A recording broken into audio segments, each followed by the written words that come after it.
Hi friends, పవిత్ర జయరామ్ గురించి మీకు తెలియని కొన్ని విషయాలు మనం ఇప్పుడు ఈ వీడియో ద్వారా చూసి తెలుసుకుందాం. దానికంటే ముందు ఫస్ట్ టైం కనుక మా ఛానల్ చూస్తున్నట్లయితే మా ఛానల్ సబ్స్క్రైబ్ చేసుకోండి. అలాగే పక్కన ఉన్న గంట సింబల్ కూడా క్లిక్ చేసేయండి. ఇక వీడియోలోకి వెళ్ళినట్లయితే పవిత్ర జయరామ్ అని చెప్పేసి అంటే ఎవరు కూడా గుర్తుకు పట్టకపోవచ్చు, కానీ త్రినేని సీరియల్లో నటిస్తున్న తిలోత్తమ అని చెప్పేసి అంటే ఆడియన్స్ అయితే ఇట్టే గుర్తుపట్టేస్తారు. ఎందుకంటే త్రినేని సీరియల్ దాదాపుగా ఒక 5 సంవత్సరాల నుంచి టీవీలో ప్రసారం అవుతూ వస్తుంది. ఈ సీరియల్లో నెగిటివ్ షేడ్స్ ఉన్న రోల్ తిలోత్తమ క్యారెక్టర్ లో అద్భుతంగా నటిస్తుందని చెప్పుకోవాలి. ఒక రకంగా ఈ క్యారెక్టర్ లో జీవిస్తుందనే అనాలి. ఈ సీరియల్ ద్వారా అందరి అభిమానాన్ని సొంతం చేసుకున్నారు. త్రినేని సీరియల్ ద్వారా హీరోకి పేరొచ్చిందో తెలియదు కానీ, లేకపోతే హీరోయిన్ కి పేరొచ్చిందో తెలియదు కానీ, విలన్ క్యారెక్టర్ లో నటిస్తున్నటువంటి తిలోత్తమ పాత్రలో అంటే పవిత్ర జయరామ్ కి అభిమానులైతే ఎక్కువైపోయారు. ఇకపోతే ఈ సీరియల్లో తిలోత్తమ క్యారెక్టర్ లో నటిస్తున్న పవిత్ర జయరామ్ కు కొడుకు క్యారెక్టర్ లో నటిస్తున్న చందు పవిత్ర జయరామ్ కు నివాళులు అర్పించడం జరిగింది.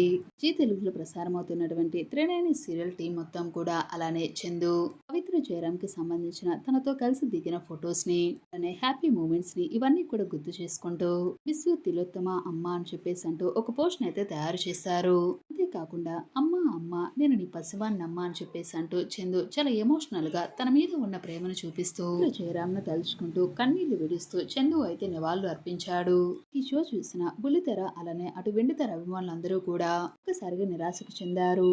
అంటే దాదాపుగా అసలు 1-2 సంవత్సరాలు కాదు, కేవలం అసలు 5 సంవత్సరాలుగా వీళ్ళందరూ కూడా కలిసి ఒకే షూటింగ్ లో అందరూ కలిసి ఉంటూ మన మధ్యలో ఉన్న మనిషి సడన్ గా ఒక్కసారిగా లేరు అన్న విషయాన్ని జీర్ణించుకోలేకపోయారు సీరియల్ టీం మొత్తం కూడా. అయితే పవిత్ర జయరామ్ కోసం తన ఆఖరి చూపునైనా చూడాలి అని చెప్పేసి అంటూ చందు గౌడ అయితే తన గ్రామానికి వెళ్లి మరి పవిత్ర జయరామ్ ను చూసి ముగ్ధులైపోయారు. ఎప్పుడైతే ఆ షోలో చందు గౌడ తిలోత్తమను తలుచుకుంటూ డాన్స్ చేశాడో ఇక అవన్నీ చూసిన ఆడియన్స్ అందరూ కూడా ఒక్కసారిగా కన్నీరు చెందారు, కన్నీళ్లు పెట్టుకున్నారు. తిలోత్తమ క్యారెక్టర్ లో వేరే వాళ్ళని అసలు ఊహించుకోలేకపోయారు. ఫ్రెండ్స్, మరి పవిత్ర జయరామ్ ను గనుక మీరు మిస్ అవుతున్నట్లయితే మీ అభిప్రాయం తప్పకుండా మాకు కామెంట్స్ రూపంలో తెలియజేయండి. ఛానల్ చిన్నటి వారిని లేటెస్ట్ అప్డేట్స్ కనుక మీ డైలీ తెలుసుకోవాలనుకుంటే వెంటనే మా ఛానల్ సబ్స్క్రైబ్ చేసుకోండి. అలాగే పక్కన ఉన్న గంట సింబల్ కూడా క్లిక్ చేసేయండి.